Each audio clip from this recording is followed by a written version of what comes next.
When a man loves a woman. پھر یکدم کمرے کے دروازے پر کسی نے دستک دی اور پھر دستک کی یہ آواز بڑھتی گئی۔ موبائل کی کال ختم ہو چکی تھی۔ دروازے پر دستک دینے والے ہاتھ بڑھتے گئے۔ وہ بیڈ پر اوندھے منہ بے حس و حرکت پڑا تھا۔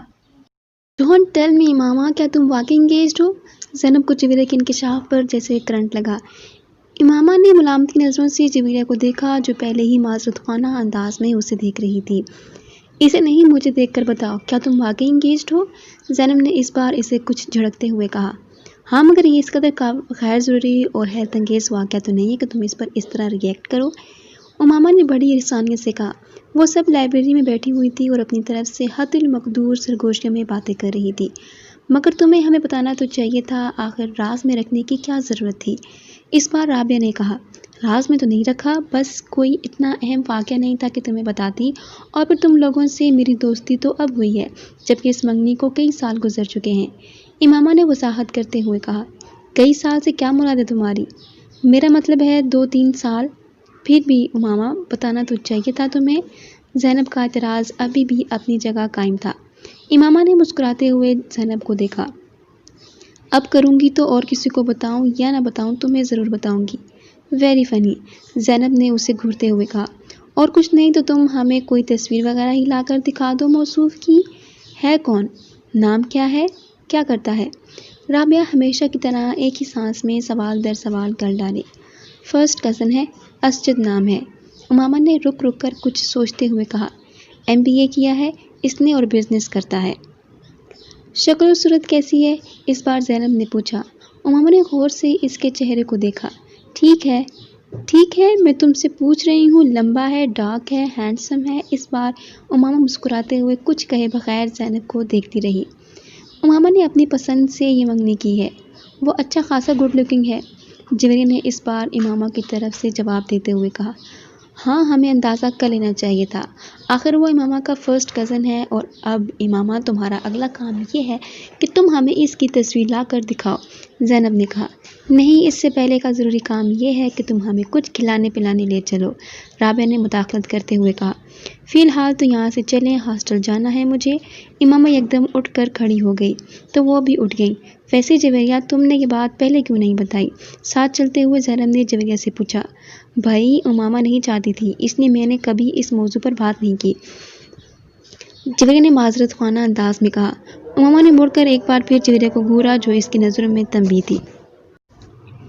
امامہ کیوں نہیں چاہتی تھی؟ میری منگنی ہوئی ہوتی تو میں تو شور مچاتی ہر جگہ، وہ بھی اس صورت میں جب یہ میری اپنی مرضی سے ہوتی، زینب نے بلند آواز میں کہا۔ امامہ نے اس بار کسی رد عمل کا اظہار نہیں کیا۔ آپ کا بیٹا آبادی کے اس 2.5% حصے میں شامل ہے جو 150 سے زیادہ کا IQ لیول رکھتے ہیں۔ اس IQ لیول کے ساتھ جو کچھ وہ کر رہا ہے وہ غیر معمولی صحیح مگر غیر متوقع نہیں ہے۔ اس غیر ملکی اسکول میں سالار کو جاتے ہوئے ابھی صرف 1 ہفتہ ہوا تھا جب سکندر عثمان اور ان کی بیوی کو وہاں بلوایا گیا تھا۔ اسکول کے سائیکالوجسٹ نے انہیں سالار سکندر کے مختلف IQ ٹیسٹ کے بارے میں بتایا تھا، جس میں اس کی پرفارمنس نے اس کے ٹیچرز اور سائیکالوجسٹ کو حیران کر دیا تھا۔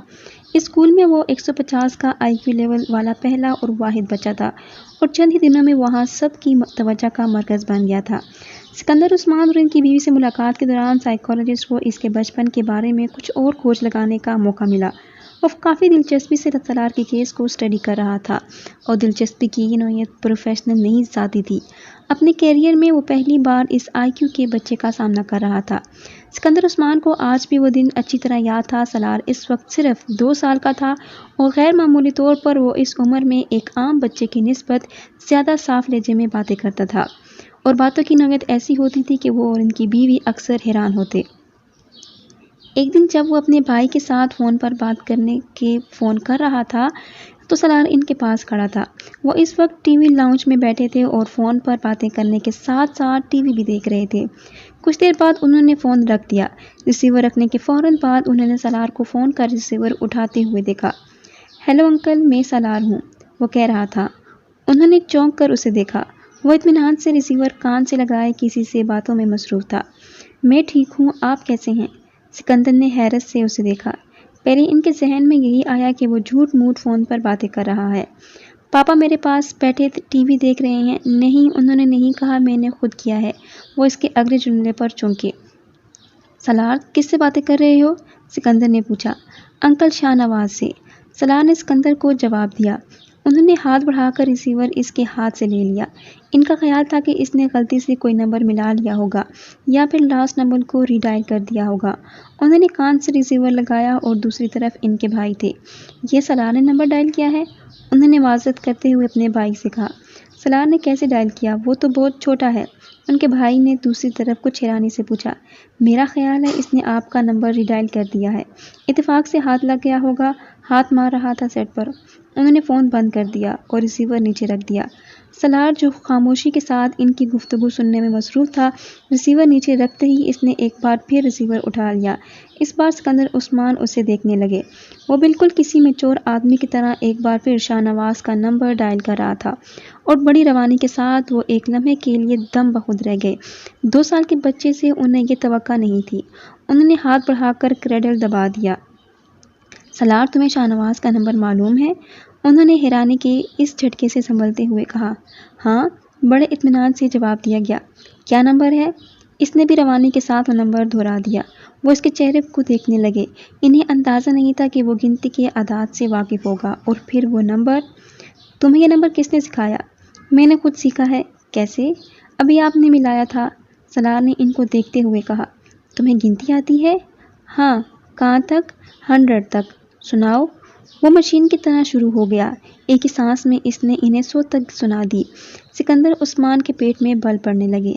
اچھا، میں ایک اور نمبر ڈائل کرتا ہوں، میرے بعد تم اسے ڈائل کرنا، انہوں نے ریسیور اس سے لیتے ہوئے کہا۔ اچھا، سالار کو یہ سب کچھ ایک دلچسپ کھیل کی طرح لگا۔ سکندر عثمان نے ایک نمبر ملایا اور پھر فون بند کر دیا۔ سالار نے فوراً ریسیور ان سے پکڑ کر انہی کی روانی کے ساتھ وہ نمبر ملایا۔ سکندر عثمان کا سر گھومنے لگا۔ وہ واقعی ہی نمبر تھا انہوں نے ملایا تھا۔ انہوں نے ایک کے بعد دیگرے کئی نمبر ملائے اور پھر سالار سے وہی نمبر ملانے کے لیے کہا۔ وہ کوئی غلطی کیے بغیر وہی نمبر ملاتا رہا۔ وہ یقیناً فوٹوگرافک میموری رکھتا تھا۔ انہوں نے اپنی بیوی کو بلایا۔ میں نے اسے گنتی نہیں سکھائی، میں نے تو بس کچھ دن پہلے اسے چند کتابیں لا کر دی تھی اور کل ایک بار ایسے ہی اس کے سامنے 100 تک گنتی پڑھی تھی، انہوں نے سکندر عثمان کے استفسار پر کہا۔ سکندر عثمان نے سالار کو ایک بار پھر گنتی سنانے کے لیے کہا۔ وہ سناتا گیا۔ ان کی بیوی ہکا بکا اسے دیکھتی رہی۔ دونوں میاں بیوی کو یہ اندازہ ہو گیا تھا کہ ان کا بچہ ذہنی اعتبار سے غیر معمولی صلاحیتیں رکھتا ہے اور یہی وجہ تھی کہ ان دونوں نے اپنے باقی بچوں کی نسبت اسے جلد ہی اسکول میں داخل کروا دیا تھا اور اسکول میں بھی وہ اپنی غیر معمولی صلاحیتوں کی وجہ سے بہت جلد ہی دوسروں کی نظروں میں آ گیا تھا۔ اس بچے کو آپ کی خاص توجہ کی ضرورت ہے۔ عام بچوں کی نسبت ایسے بچے زیادہ حساس ہوتے ہیں۔ اگر آپ اس کی اچھی تربیت کرنے میں کامیاب ہو گئے تو یہ بچہ آپ کی اور آپ کے خاندان کے لیے ایک سرمایہ ہوگا، نہ صرف خاندان کے لیے بلکہ آپ کے ملک کے لیے بھی۔ سکندر عثمان اور ان کی بیوی اس غیر ملکی سائیکالوجسٹ کی باتیں بڑے فخریہ انداز میں سنتے رہے۔ اپنے دوسرے بچوں کے مقابلے میں وہ سالار کو زیادہ اہمیت دینے لگے تھے۔ وہ ان کی سب سے چہیتی اولاد تھی اور انہیں اس کی کامیابیوں پر فخر تھا۔ اسکول میں ایک ٹرم کے بعد اسے اگلی کلاس میں پروموٹ کر دیا گیا اور دوسری ٹرم کے بعد اس سے اگلی کلاس میں، اور اس وقت پہلی بار سکندر عثمان کو کچھ تشویش ہونے لگی۔ وہ نہیں چاہتے تھے کہ سالار 8 سال کی عمر میں جونیئر یا سینئر کیمبرج کر لیتا، مگر جس رفتار سے وہ ایک کلاس سے دوسری کلاس میں جا رہا تھا یہی ہونا تھا۔ میں چاہتا ہوں آپ میرے بیٹے کو اب پورے 1 سال کے بعد ہی اگلی کلاس میں پروموشن دیں۔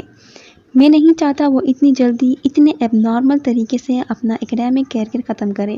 آپ اس کے سبجیکٹس اور ایکٹیویٹیز بڑھا دیں مگر اسے نارمل طریقے سے ہی پروموٹ کریں۔ ان کے اصرار پر سالار کو دوبارہ 1 سال کے اندر ڈبل یا ٹرپل پروموشن نہیں دیا گیا۔ اس کے ٹیلنٹ کو اسپورٹس اور دوسری چیزوں کے ذریعے چیلنجائز کیا جانے لگا۔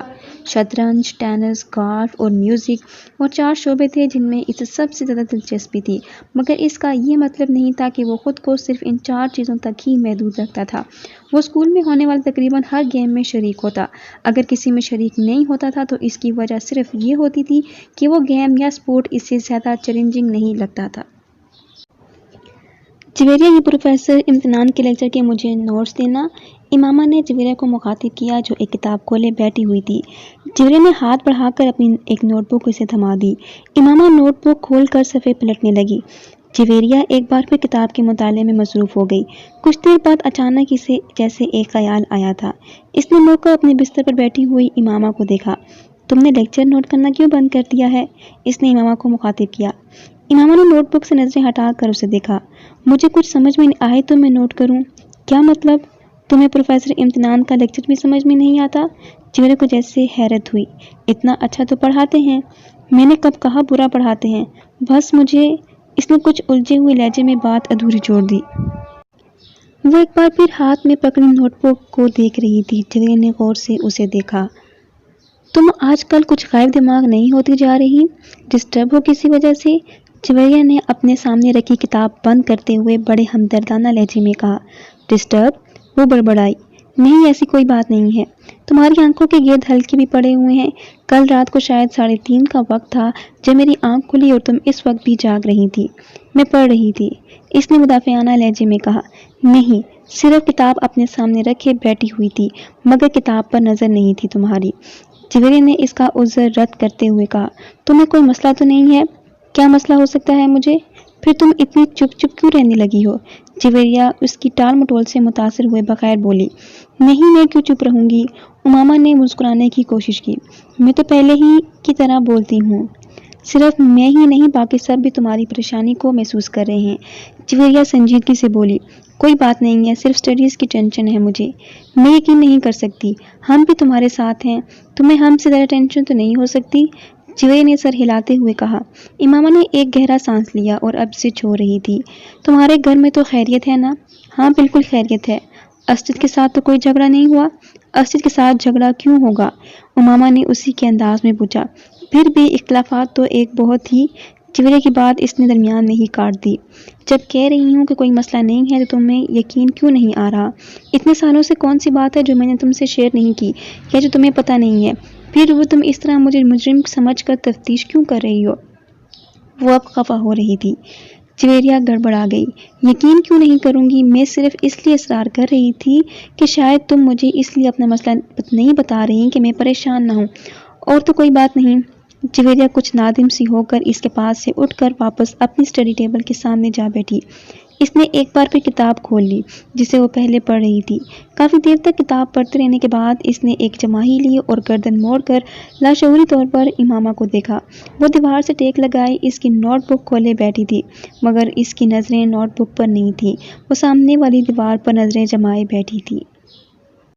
اس نے گاڑی نہر کے پل سے کچھ فاصلے پر کھڑی کر دی، پھر ڈگی سے ایک بوری اور رسی نکالی۔ وہ بوری کو کھینچتے ہوئے اس پل کی طرف بڑھتا رہا۔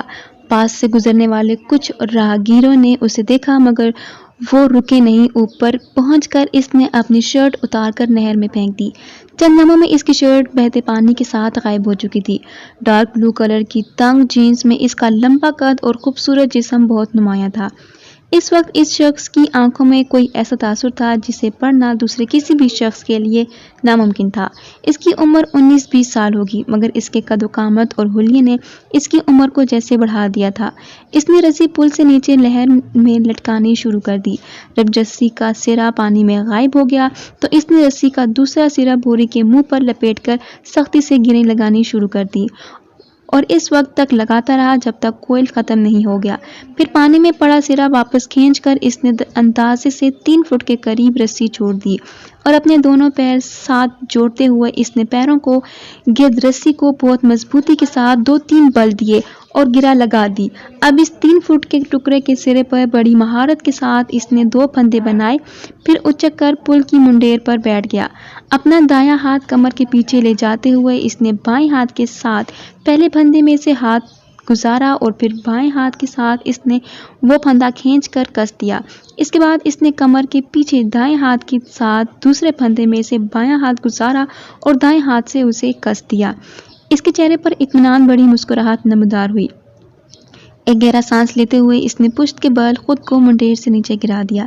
ایک جھٹکے کے ساتھ اس کا سر پانی سے ٹکرایا اور کم تک کا حصہ پانی میں ڈوب گیا۔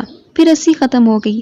اب وہ اسی طرح لٹکا ہوا تھا کہ اس کے بازو پشت پر بندھے ہوئے تھے اور کمر کا دھڑ پانی کے اندر تھا۔ بوری میں موجود وزن یقیناً اس کے وزن سے زیادہ تھا، یہی وجہ تھی کہ بوری اس کے ساتھ نیچے نہیں آئی تھی، وہ اسی کی طرح لٹک رہا تھا۔ اس نے اپنا سانس روکا ہوا تھا۔ پانی کے اندر اپنا سر جاتے ہی اس نے آنکھیں کھلی رکھنے کی کوشش کی، مگر ناکام رہا۔ پانی گدلا تھا اور اس میں موجود مٹی اس کی آنکھوں میں چبھنے لگی۔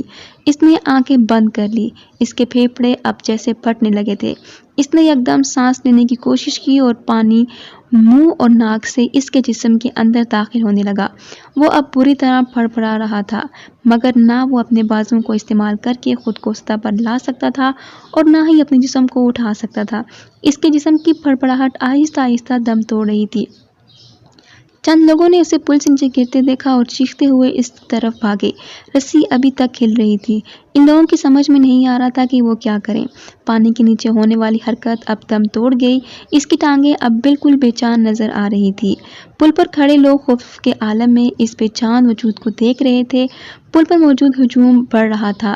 نیچے پانی میں موجود وجود ابھی بھی ساکت تھا، صرف پانی اسے حرکت دے رہا تھا، کسی پینڈولم کی طرح، آگے پیچھے آگے پیچھے آگے پیچھے۔ امامہ جلدی سے تیار ہو جاؤ، رابعہ نے اپنی الماری سے اپنا ایک سوٹ نکال کر بیڈ پر پھینکتے ہوئے کہا۔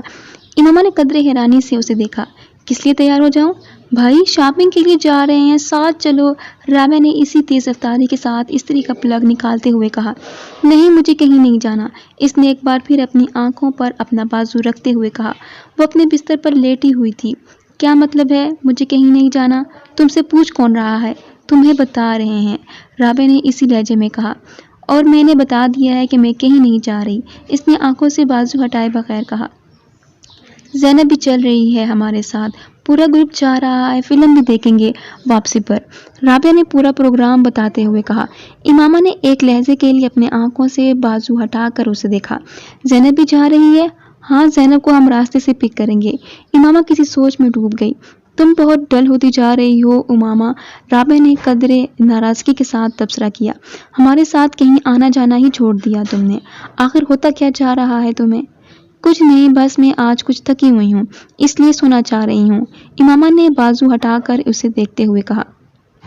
تھوڑی دیر بعد جویریہ بھی اندر آ گئی اور وہ بھی اسے چال چلنے کے لیے مجبور کرتی رہی، مگر امامہ کی زبان پر ایک ہی رٹ تھی، نہیں مجھے سونا ہے، میں بہت تھک گئی ہوں۔ وہ مجبوراً اسے برا بھلا کہتی ہوئی وہاں سے چلی گئیں۔